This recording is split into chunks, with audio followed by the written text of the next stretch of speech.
Bonjour et bienvenue dans ce nouvel épisode des Blabla de Sandra. Pensez à vous abonner, à liker, à partager et à commenter. C'est toujours sympa d'avoir des retours. Mon 12e roman auto-édité, L'amour minimaliste, une romance pleine de sensualité et de douceur, vous attend sur Amazon. Aujourd'hui, nous allons explorer un sujet passionnant. Comment certains écrivains célèbres ont utilisé l'écriture comme un outil de guérison. Car écrire, ce n'est pas seulement raconter des histoires, c'est aussi penser des blessures, affronter des traumas et parfois renaître. Marcel Proust, l'écriture contre la maladie. Proust a passé une grande partie de sa vie malade, confiné dans sa chambre à cause de son asthme. Pourtant, c'est dans cet isolement qu'il a trouvé la force de se lancer à la recherche du temps perdu. L'écriture est devenue son refuge et son souffle. Chaque page était une victoire sur la maladie, une façon de donner un sens à sa souffrance. Victor Hugo.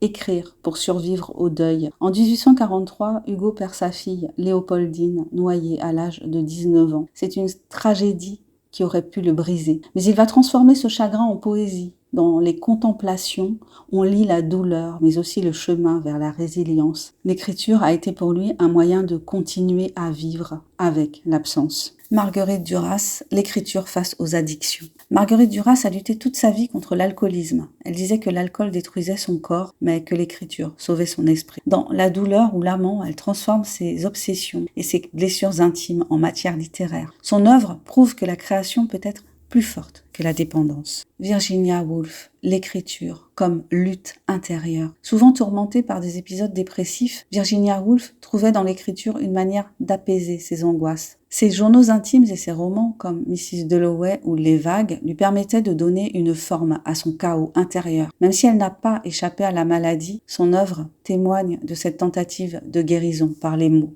Conclusion, l'écriture n'est pas une thérapie miraculeuse, mais elle peut devenir un espace de libération. Qu'il s'agisse de Proust, de Hugo, de Duras ou de Woolf, tous ont montré que mettre ses blessures sur le papier, c'est déjà commencer à les soigner. L'écriture peut jouer un rôle thérapeutique. Elle soigne et elle peut guérir. Petit bonus pour ce podcast. Je vous lis un poème de Victor Hugo, extrait du recueil Les Contemplations, 1856, que vous connaissez certainement. Demain, dès l'aube, à l'heure où blanchit la campagne, je partirai. Vois-tu, je sais que tu m'attends. J'irai par la forêt, j'irai par la montagne. Je ne puis demeurer loin de toi plus longtemps. Je marcherai, les yeux fixés sur mes pensées, sans rien voir au dehors, sans entendre aucun bruit, seul, inconnu, le dos courbé, les mains croisées, triste. Et le jour, pour moi, sera comme la nuit. Je ne regarderai ni l'or du soir qui tombe, ni les voiles au loin descendant vers Harfleur. Et quand j'arriverai, je mettrai sur ta tombe un bouquet de houx verts et de bruyères en fleurs.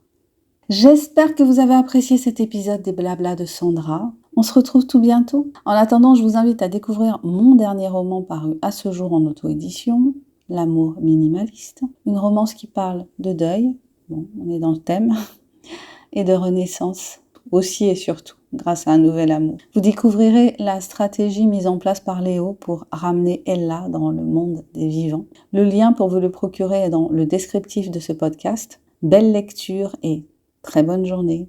Bye bye.